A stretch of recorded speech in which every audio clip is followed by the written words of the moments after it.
Hola, bienvenidas y bienvenidos a esta asignatura, la asignatura Marco Normativo Internacional y Nacional del título experto en violencia de género, un enfoque multidisciplinar. Soy Concepción Torres y soy la profesora que os va a impartir esta asignatura. Esta asignatura, pues tenéis el sumario en esta presentación, está compuesta por 4 temas.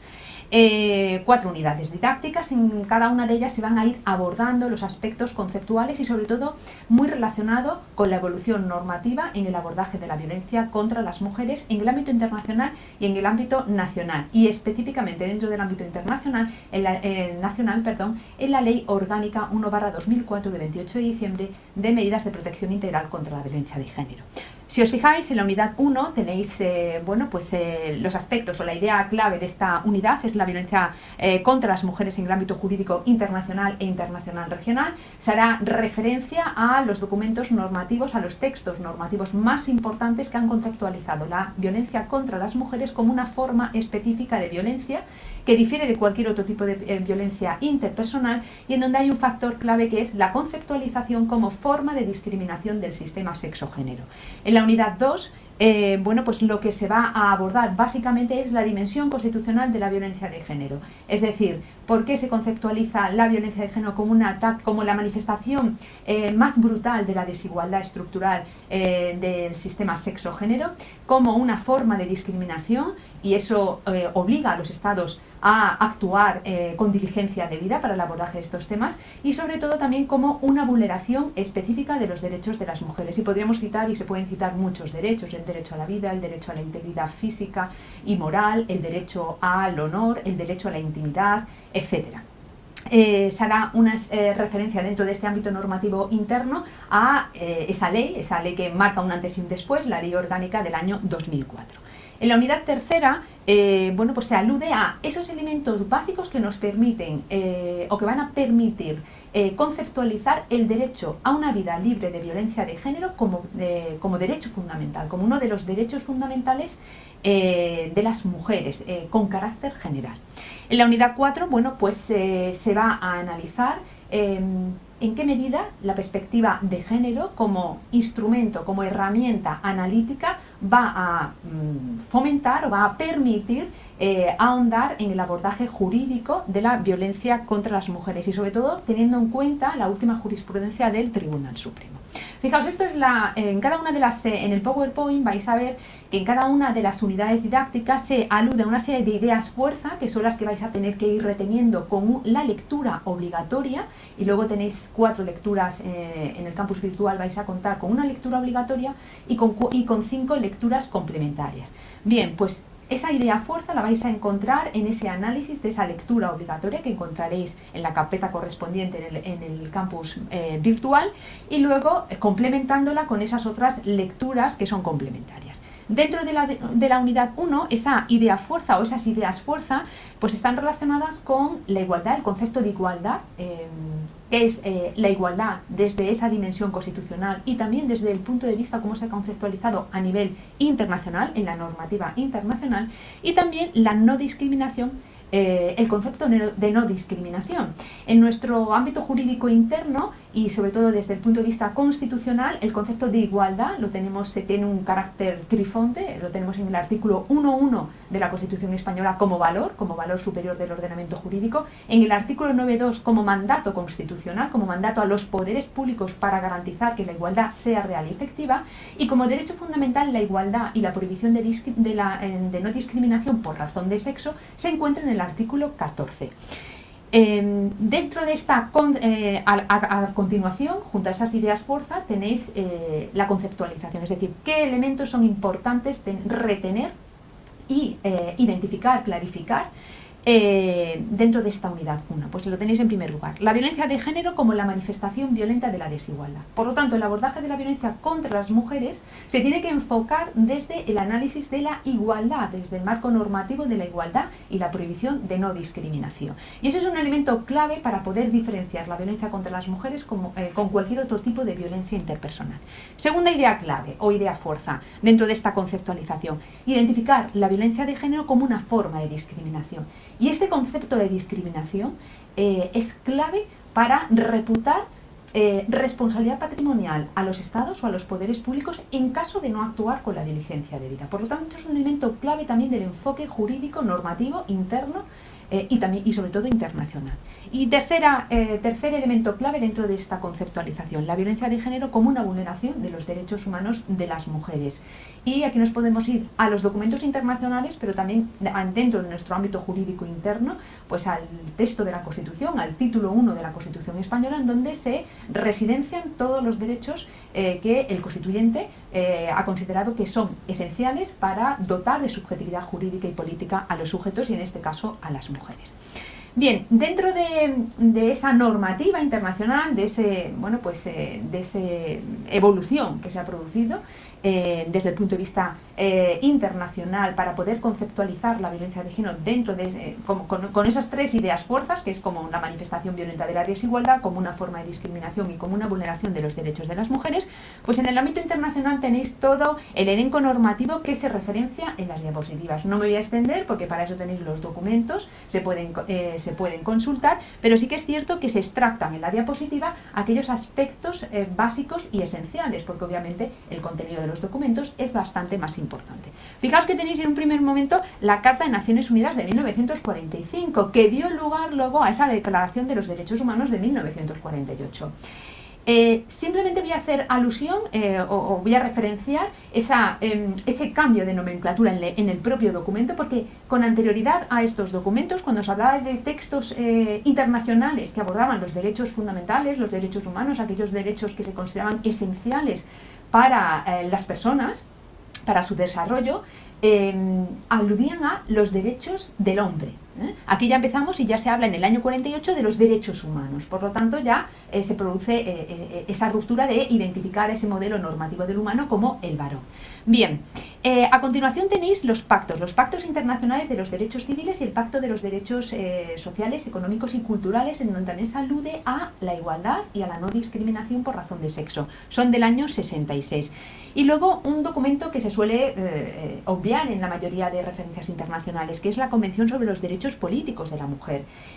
Cuando hablamos de derechos políticos, el derecho político por excelencia es el derecho a poder votar y a poder ser elegida. Bien, del año 52.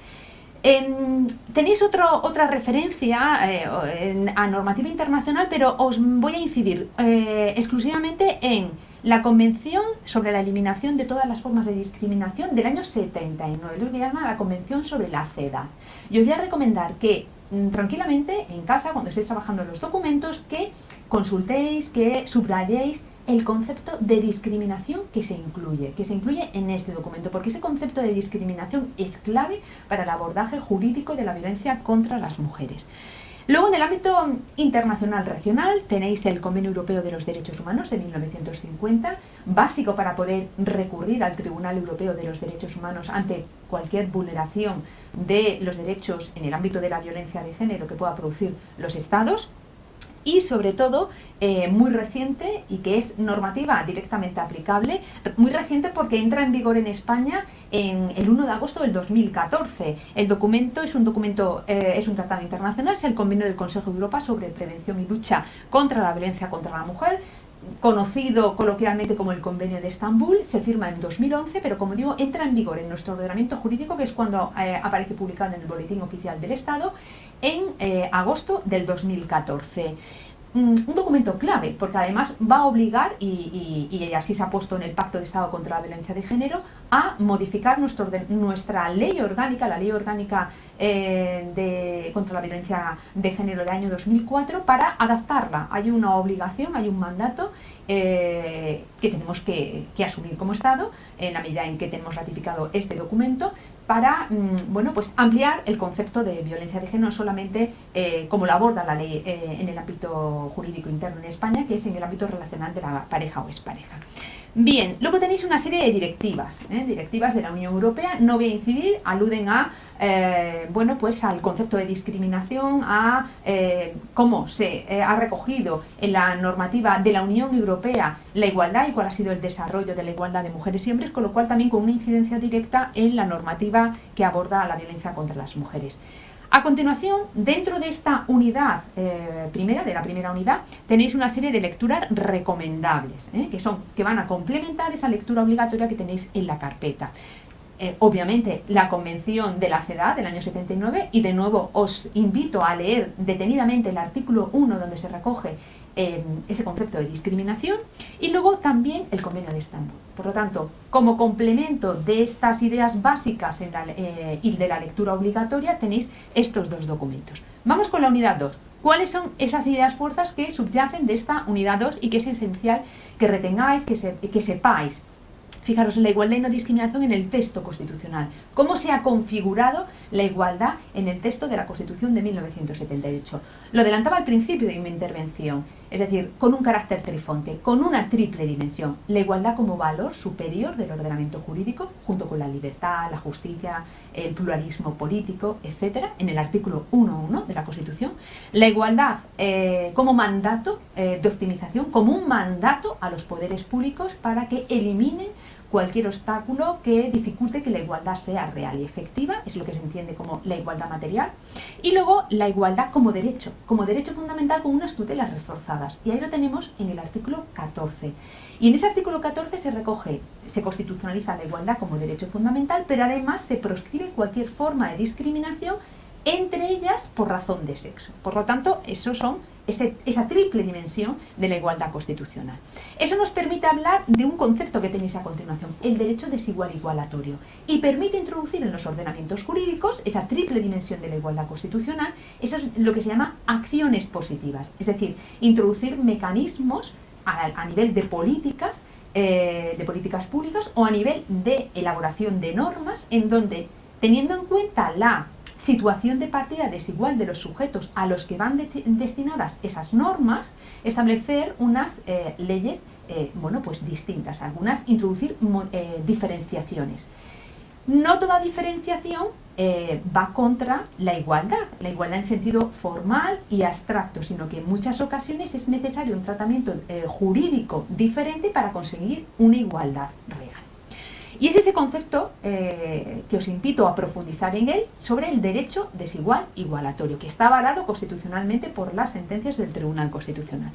A continuación tenéis otra idea fuerza, la igualdad contra las mujeres en el ámbito normativo interno. Bueno, pues se va a profundizar con la lectura de la propia Ley Orgánica 1/2004 de 28 de diciembre de medidas de protección integral contra la violencia de género.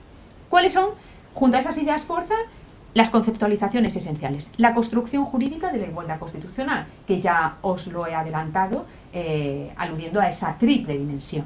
La delimitación jurisprudencial del derecho desigual igualatorio, es decir, hay una serie de sentencias donde el Tribunal Constitucional ha venido a avalar esas medidas diferenciadoras para conseguir una igualdad real y efectiva, porque parte de la base de que la situación, la posición inicial de los sujetos a los que va destinada esa norma, esa política pública, no es igual. Por lo tanto, el Tribunal Constitucional lo que ha venido a decir es que una medida igual en abstracto, que no tenga en cuenta esas posiciones de partida de los sujetos, produce desigualdad, ¿vale? Y luego vamos con el tercer elemento dentro de esas conceptualizaciones, la violencia de género como manifestación violenta de la desigualdad.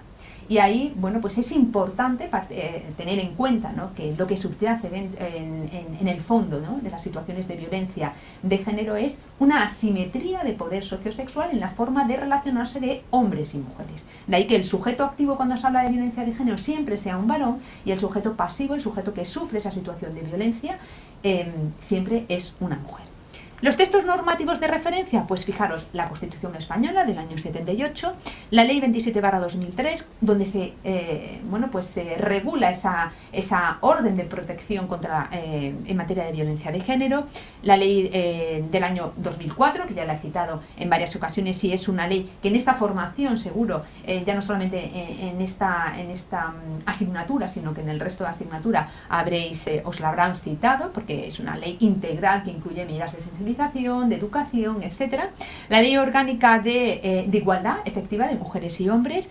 Luego unas leyes del año 2015 que son muy interesantes porque bueno, ponen de manifiesto la importancia del abordaje jurídico de la violencia contra las mujeres y la necesidad de ir, bueno, pues de que el legislador se haya tenido que ir, pues como si dijéramos, poniendo las pilas para intentar abordar determinados elementos que no se venían abordando o que, bueno, pues necesitaban una regulación específica, como es la Ley 4/2015 del Estatuto de la Víctima del Delito. Y luego, pues, el texto, tenéis referencia también al texto refundido de medidas del Pacto de Estado contra la Violencia de Género del año 2017. En el punto G tenéis la ley de la Comunidad Valenciana, la ley contra la violencia de género, contra la violencia contra la mujer, se llama, de la Comunidad Valenciana del año 2012. Por lo tanto, también es una norma a nivel autonómico a tener en cuenta y a referenciar. Lecturas recomendables junto con esa lectura de obligatoria, que es la que tenéis que hacer para superar la asignatura, pues dentro de esta unidad 2, para intentar tener claro esas ideas fuerza y esas conceptualizaciones, pues tenéis bueno, pues esta referencia, una serie de artículos de la Constitución española que están relacionados con esa triple dimensión de la igualdad, la propia ley orgánica, el preámbulo de la ley de la ley de igualdad del año 2007 y luego también la ley de la Comunidad Valenciana. Vamos con la unidad tercera. La unidad tercera, fijaros cómo se llama, cómo la ha titulado: la fundamentalidad del derecho a una vida libre de violencia de género, retos de futuro. ¿Por qué retos de futuro? Porque nuestro texto constitucional, sí que es cierto que en el artículo 14, que ya he citado, constitucionaliza el derecho a la igualdad y prohíbe la discriminación, y además como derecho fundamental, por lo tanto tiene unas garantías reforzadas desde el punto de vista de los mecanismos de tutela, pero no se reconoce el derecho a una vida libre de violencia de género. El artículo 15 de la Constitución española reconoce el derecho a la vida. El derecho a la vida, el derecho a la integridad física, el derecho a la integridad moral. El artículo 18 reconoce el derecho a la intimidad. El artículo 27 el derecho a la educación. El artículo 35 el derecho al trabajo, etc. Todos estos derechos son derechos constitucionalizados porque están en el texto de la Constitución. Aquellos que se encuentran en la sección primera del capítulo segundo del título primero de la Constitución tienen unas tutelas reforzadas porque además de ser derechos constitucionales son derechos fundamentales, y dentro de esos derechos fundamentales que se consideran que son básicos para la persona o para las personas, para el reconocimiento de su subjetividad jurídica y política, no está, en lo que afecta a las mujeres, el reconocimiento expreso del derecho a una vida libre de violencia de género. Por lo tanto, aquí se alude y de hecho la lectura que tenéis obligatoria alude a cuáles son esos elementos esenciales para poder sustentar constitucionalmente ese derecho a una vida libre de violencia de género. Bien, pues como os decía, en esta unidad se trata de analizar y profundizar cuáles son esos elementos esenciales para poder hablar del derecho a una vida libre de violencia de género. ¿Cuáles son las ideas fuerza? Pues la violencia de género como violencia estructural. Por lo tanto, estamos ante una violencia específica que tiene un significado específico y que necesita de un tratamiento jurídico diferente para su análisis, para su abordaje y para su tratamiento. Y las conceptualizaciones, pues el derecho a una vida libre de violencia de género como derecho fundamental. Fijaros, ya la ONU, la Organización de Naciones Unidas, alude al derecho a una vida libre de violencia de género como derecho fundamental y de la que son tributarios todas las mujeres. Y ese concepto de violencia de género a nivel internacional es muchísimo más amplio del que se reconoce a nivel interno. Sabéis que en esa ley del año 2004, que es una ley importante, que supuso un punto de inflexión, única y exclusivamente aborda la violencia de género en el ámbito relacional de la pareja o expareja, pero no el resto de violencia de género. Para ello tenemos que ir a los textos internacionales en donde se conceptúa como violencia de género pues el acoso sexual, el acoso por razón de sexo, la violación, es decir, hay otra casuística más amplia. Bien, dentro de esas conceptualizaciones, la sistemática constitucional de análisis, es decir, cuáles son los elementos a tener en cuenta desde el punto de vista constitucional para dotar de fundamentalidad el derecho a una vida libre de violencia de género. Y eso va a llevar que se tengan que tener en cuenta una serie de garantías normativas y jurisdiccionales que están recogidas en el artículo 53 de la Constitución española de tutela reforzada. Y luego la revisión de la doctrina constitucional. Y aquí os voy a adelantar ya una sentencia que es clave, también la tenéis dentro de los materiales de lectura complementaria, que es la sentencia 59/2008 de 14 de mayo, en donde el Tribunal Constitucional vino a avalar la constitucionalidad de la Ley Orgánica del año 2004, que como sabéis, y si no lo sabéis os lo comento, ha sido una de las leyes que más cuestiones de inconstitucionalidad se han planteado, a pesar de que se aprobó por unanimidad en el Parlamento. Lecturas recomendables para profundizar dentro de esta unidad tercera en todos esos conceptos e ideas fuerza. Bueno, pues ese es la lectura obligatoria, que es el derecho a una vida libre de violencia de género como derecho fundamental, crítica constitucional desde el paradigma feminista. Tenéis el enlace ahí en RUA, pero también podéis acceder a él a esa lectura, que es la lectura obligatoria de esta asignatura, en la carpeta del campus virtual. Y luego hay otra lectura que está relacionada con esta, la fundamentalidad del derecho a una vida libre de violencia de género, la necesidad de un marco jurídico conceptual despatriarcalizador inserto en el texto constitucional. Bueno, pues también tenéis la lectura, tanto el enlace en la diapositiva como luego en la carpeta correspondiente. ¿Otras lecturas recomendables? Bueno, pues para profundizar en esa evolución del derecho desigual igualatorio y sobre todo su repercusión en el ámbito del desarrollo legislativo interno y sobre todo su irradiación a la jurisprudencia constitucional, pues bueno, tenéis esa monografía. Y luego la sentencia que os citaba, esa sentencia 59/2008. Esa sentencia es clave, hay una serie de fundamentos jurídicos que son el 5, el 6, el 7 y el 8, que son claves para entender cómo se articula constitucionalmente y además con el aval del máximo intérprete de la Constitución ese concepto de igualdad y en un caso concreto como es la violencia contra las mujeres. Y por último llegamos ya a la unidad 4. La unidad 4, la perspectiva de género como metodología de análisis jurídico en la elaboración, aplicación e interpretación de la normativa, con referencia a la última jurisprudencia del Tribunal Supremo. Digo última jurisprudencia porque es a partir del año 2018 cuando el Tribunal Supremo alude en resoluciones de casos, en sentencias, en el ámbito de lo penal, de forma expresa a la necesidad de implementar la perspectiva de género como metodología de análisis jurídico para el conocimiento y para la resolución e interpretación normativa de casos de violencia de género, asesinatos, homicidios, para aplicar la agravante por razón de género, etc. ¿Cuáles son las ideas fuerza de esta unidad? Bueno, pues la perspectiva de género como metodología jurídica, es decir, ¿qué es la perspectiva de género? ¿Cómo se utiliza la perspectiva de género como metodología para el análisis de los casos? Para el análisis jurídico, y ese análisis jurídico implica que cuando se vaya a elaborar una ley que pretenda, bueno, pues abordar algo que no se está abordando, sobre lo que hay lagunas y se necesita legislar, que se implemente esa perspectiva de género en los distintos proyectos o proposiciones de ley que se va a elaborar.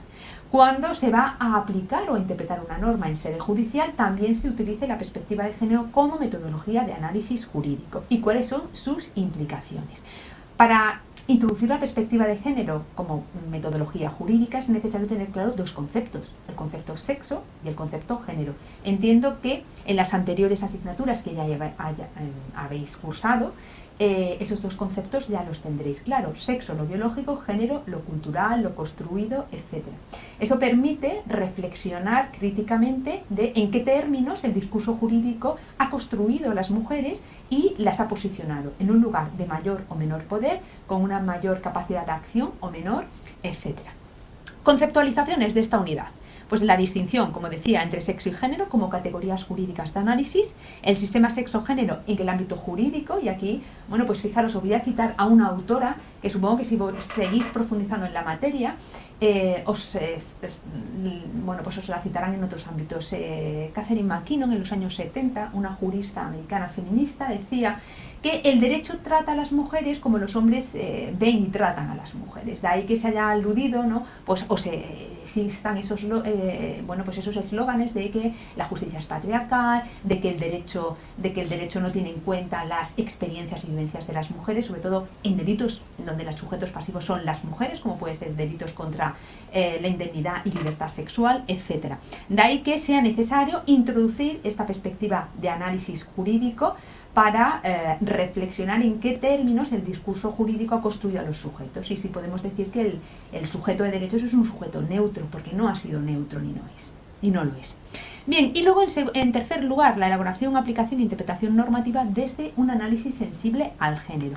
Y aquí como lecturas recomendables, bueno, pues tenéis la guía por una docencia universitaria desde la perspectiva del género en el ámbito específico de Derecho y Criminología, es una guía que editada por la Saxa Vive y de la que soy autora, y ahí tenéis elementos importantes para profundizar en cuáles son aquellos aspectos nucleares para implementar la perspectiva del género como metodología de análisis jurídico. Y luego tenéis también un artículo de la que soy autora, que es el sustento constitucional de la impartición de justicia desde la perspectiva de género. En ese artículo, publicado en la Revista Peruana de Derecho Constitucional en el año 2017, se analizan las primeras sentencias en el ámbito jurídico interno, español, en donde ya los tribunales veían que el resultado, el fallo de la sentencia era distinto si se aplicaba o no esa perspectiva de género. Y para la tutela de los derechos de las mujeres, en ámbitos como la violencia de género, en ámbitos como la discriminación salarial, en ámbitos como el reconocimiento de la pensión de viudedad, en ámbitos como los derechos, los delitos contra la libertad de indemnidad sexual, es necesario esa implementación de la perspectiva de género para tutelar y garantizar los derechos de las mujeres. Aquí tenéis dos sentencias del año 2018 que os citaba, de la Sala de lo Penal del Tribunal Supremo. Son lecturas recomendables para ver en qué términos el Tribunal Supremo, el Alto Tribunal en España, pues ha implementado de forma expresa, además lo dice, esa perspectiva de género como instrumento de análisis jurídico. Bien, pues con todos estos elementos, con estas ideas básicas, se aborda el contenido de esta asignatura. Como digo, es básico que hagáis la lectura de la lectura obligatoria, ese artículo que se constituye, se erige en lectura obligatoria, y lo complementéis con cada una de las ideas fuerza y esas lecturas recomendables para poder superar esta asignatura. Relacionado con esa lectura obligatoria, tendréis una práctica. Esa práctica vale el 10% de la nota final y el resto pues estará con el examen final del título, del título de especialista en violencia de género. Muchas gracias y cualquier duda que tengáis, pues a través de los diferentes, a través del correo electrónico o de las tutorías podéis contactar conmigo.